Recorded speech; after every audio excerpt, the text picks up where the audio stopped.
Hi. Before I start, I want you to know that the patients I mention are real. Very real. But of course, I've changed their names. So all of what I'm about to tell you happened. When I was 9 years old, my dad was transferred from Michigan to New Jersey. It was 60 years ago. So before the interstate system was underway, when a great deal of long-distance driving was on two-lane roads, often winding and lovely. And my two sisters and I always fought in the back seat to be on the right side. Why? Obviously, so we could search for the Burma shave signs that seemed to be hidden around every curve. They were always funny and they always had a message. Now, for those of you who are too young to recognize these or who grew up in a different country, these advertisements were everywhere in the rural US. And you can't really see all of this, but it says, if daisies are your favorite flower, keep pushing up those miles per hour. Burma shave. So we ate at diners with jukebox selectors at each booth and played everything from Doris Day to Bill Haley and the Comets to the scandalous Elvis Presley, right? Those were the beginnings of rock and roll. And that summer, as we neared New Jersey, we stopped in Pennsylvania and went to the Benjamin Franklin Museum, partly to see that massive heart, through which, if you were a little kid, and you were small enough, you could go through it, following the path all the way from the top of the right atrium, down through the four chambers and out the aorta. And it was awesome, right? When you walked slowly and silently, you heard a deep, throbbing heartbeat that just made your bones vibrate. The heart, guys, is still there. It spoke to me, and I must have walked through it a dozen times in 1956. I remember staring at the chambers and the valves, although I had no idea what they were, imagining torrents of blood rushing alongside me. Now, I knew that my dad had wanted to be a physician, but he'd lost his hearing in the great pandemic of 1918, and instead, without hearing aids, went to Purdue and became a chemical engineer. And I knew in my own 9-year-old way that engineers and doctors fixed things, that they were experts at repairing machines or the body, and I wanted to do something like that. I wanted to solve problems and fix things. 14 years later, after graduating from Notre Dame, I went to Ethiopia in the Peace Corps to teach 7th grade science, expecting to go into a doctoral program in psychology afterwards. I was in a small village on a 10,000-foot plateau with one asphalt road, one telephone wire, no electricity, eucalyptus groves, a Southern Cross overhead, and a 22-year-old incompetent college graduate with no experience trying to teach science to kids who could hardly speak English. And one day, a boy came, don't know what that is. One day a boy brought his sister to me with an extremely infected foot. I had no idea what to do. I knew nothing about medicine, nothing. And I washed her foot and I sent her home. And 3 days later, she came back completely healed and thanked me. I stared in disbelief and wonder at her perfectly restored foot. I had done nothing. I knew nothing, and she was fine. So for decades, I thought of that experience as one of conversion, as a transcendent moment in which I was guided and told to be a physician. And that was when I decided to apply to medical school. I still believe it was a calling, but now I've begun to see it through a different lens. Now, I wonder whether if I'd paid attention or had known how to pay attention, I would have understood that I was both being given strong guidance and a message. Choose medicine for your life, Ted, but learn that embedded in medicine is something deeper, the discipline and difficult art of healing. And in that moment, I think I was being taught to kneel, to wash another's feet, to admit how little I really knew, and to generally keep my mouth shut, which, by the way, has been the major challenge of my life. Having undergone 11 years of training to be a pediatrician, I now know the immense training and depth and skill involved, but when all is said and done, simply fixing the body as one might fix a machine is in some ways trivial. It's mechanical. Yeah, it's an extraordinarily complicated Rubik's Cube of unraveling.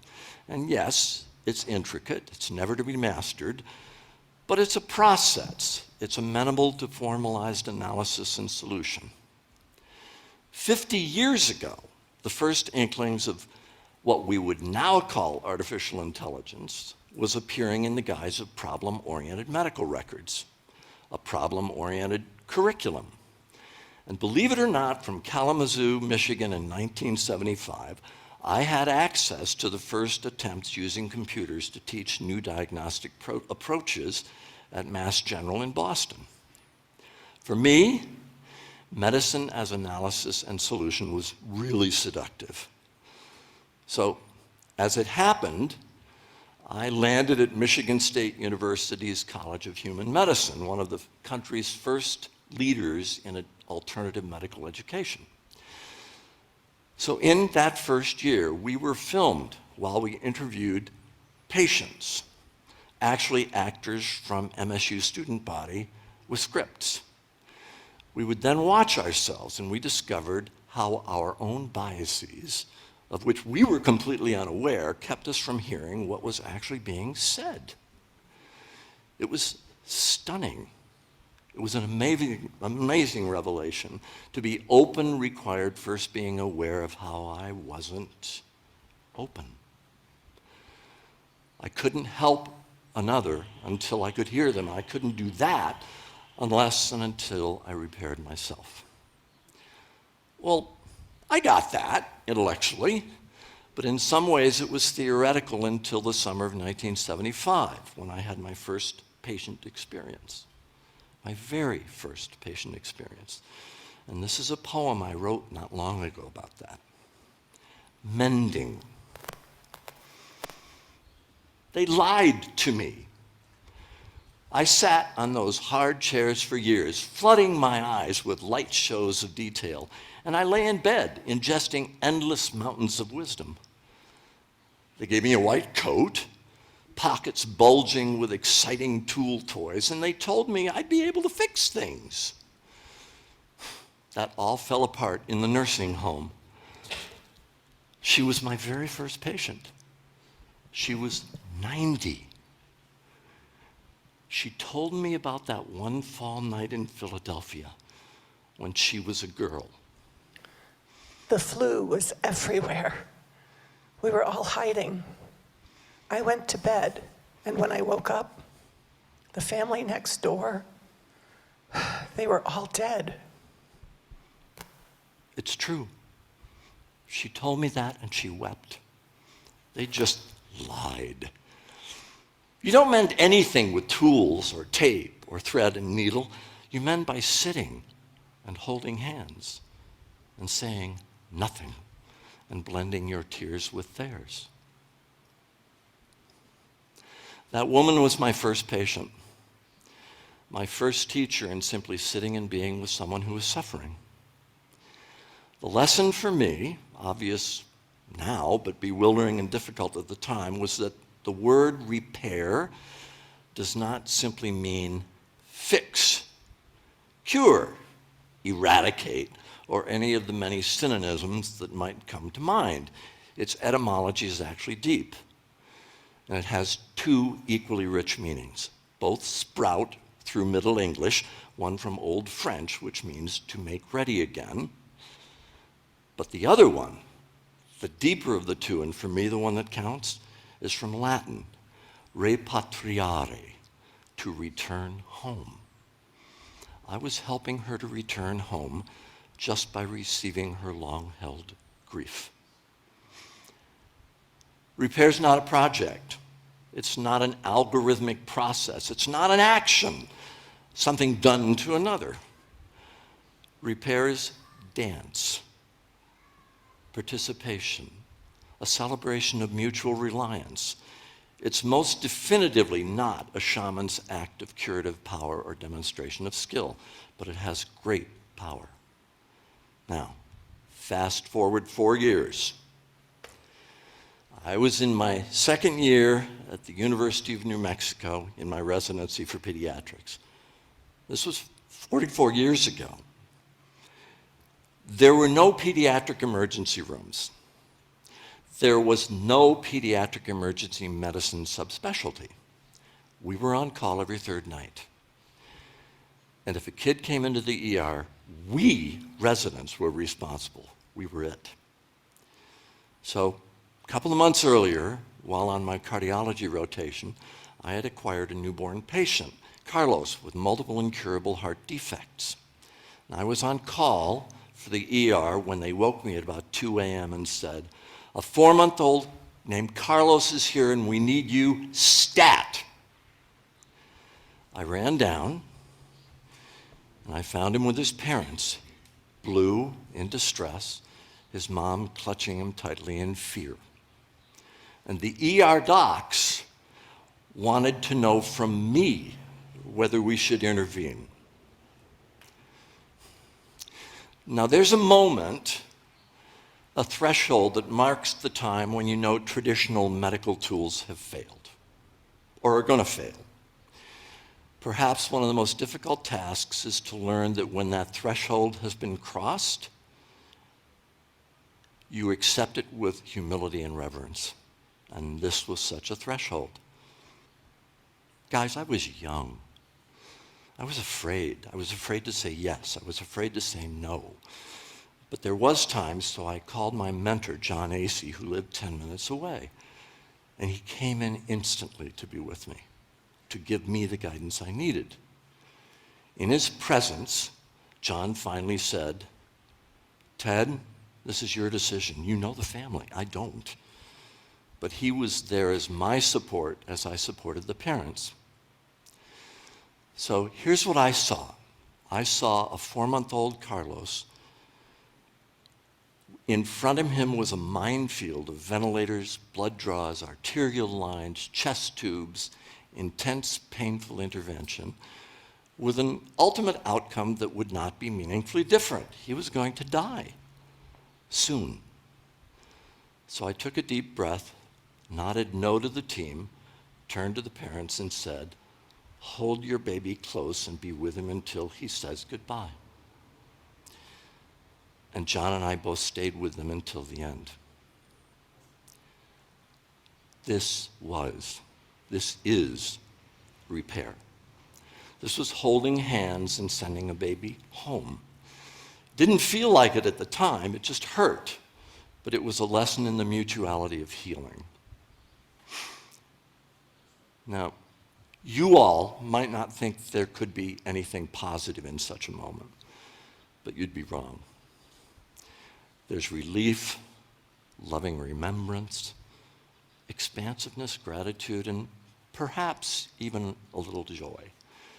It's bittersweet, but there's joy in the moments shared in even such a brief life. I cannot know what the parents remembered years later, but I really hope they remembered in part that when their baby died, because nothing more could be done, 2 men stood near them compassionately and shared in their grief. I believe that in such a story is a reimagining of medicine itself. What it should, what it must stand for, what its purpose is. But I also believe there's a deep chasm between how medicine, at least in the US, is practiced and the reality of who we are as humans. So, here's my 5-sentence rant. I believe that medicine in the US has come to be defined by an overwhelming fear of death and illness. I believe that such fear has completely distorted how medical care is delivered, resulting in enormous emotional and financial cost and is a major contributor to the deterioration of the quality of care in the states.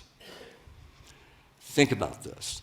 The bulk of Medicaid and Medicare costs are sucked up by neonatal care in the last 6 months of the lives of the elderly. The system is well and truly broken. And I don't think things will change until we repair ourselves. Truly accept our essence as mortal beings, live in gratitude, and accept the limitations of our lives. Last story. I met Judith 16 years ago, shortly after I went to work for Group Health in Tacoma, Washington. Her mom rolled her into the room in a very sophisticated wheelchair to meet me for the first time. She was about 17 years old. She was born normal, but she had bacterial meningitis sometime around 1 year of age. And since then, she'd been nonverbal. She couldn't walk. She had very limited cognitive development. She required tube feedings, had severe scoliosis, and her problem list was endless. She did occasionally smile. Mom had no other life but caring for her profoundly disabled daughter, and had done so for 16 years. Her marriage had disintegrated under the stress and demands of their child's chronic disability. It was just Mom and Judith. Her previous wonderful pediatrician had tried fruitlessly to get Mom to consider a care home, but Mom wouldn't hear of it. So after our first visit, which could only last 20 to 30 minutes, I set up an appointment with Mom and Judith from then on at 11:40 a.m. because that was the last appointment of the morning, and we could talk until 1 in the afternoon without guilt or pressure. Mostly Mom talked. I listened. She was terrified. She had invested her life in Judith, and in truth, she couldn't envision a life of her own. It felt to her like a betrayal to let someone else care for her daughter, her only beloved. And suddenly, she cried out, I can't give up. I won't give up. and almost instantly, and without thinking, I softly said, but surrender is not the same as giving up. To this day, I have no idea how those words emerged. Mom stared at me and then looked at her daughter. And I don't honestly remember anything else that was said, but I remember her intense gaze, and shortly after, the visit ended and they left. I do remember going home that night and telling Priscilla I had no idea at all where in the world my reply had come from, but it was the right one. A few weeks later, Mom phoned and said she wanted to put Judith in a care home. I heard no resignation in her voice, only relief, gratitude, and the beginnings of hope. Last reflection, and we're done. In medicine, repair takes many forms. Reassuring a father that his child doesn't have hearing loss and is simply slow to speak. Delivering horrible news, leukemia, lung cancer, a rare syndrome that causes blindness. Taking seriously a frustrated mom who comes in angry because during 3 ER visits, no one listened to her, and then affirming her diagnosis, which is life-saving for her son. Doing nothing in the delivery room after being called to a crash C-section because a baby seems to be in great distress, and then comes out perfectly normal. And sometimes, simply putting an unbelievably premature tiny baby in a diaper meant for a 1-year-old because you can't find any other diaper in the clinic, even though it comes up to his chin. These are all forms of repair.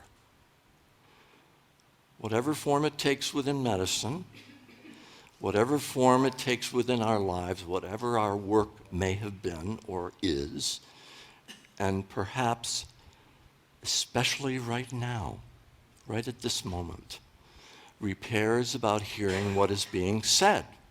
It's about understanding that in being present to others, we are changed. It's about breathing in pain, fear, anxiety, hopelessness, and breathing out reassurance, comfort, and one's own presence. In the end, it's about love. In the intensity of the days and moments, I know I've often forgotten this most important lesson, but I've tried to live in its spirit. It is never simply the other that needs healing. Yesterday I was clever, so I wanted to change the world. Today I am wise, so I'm changing myself.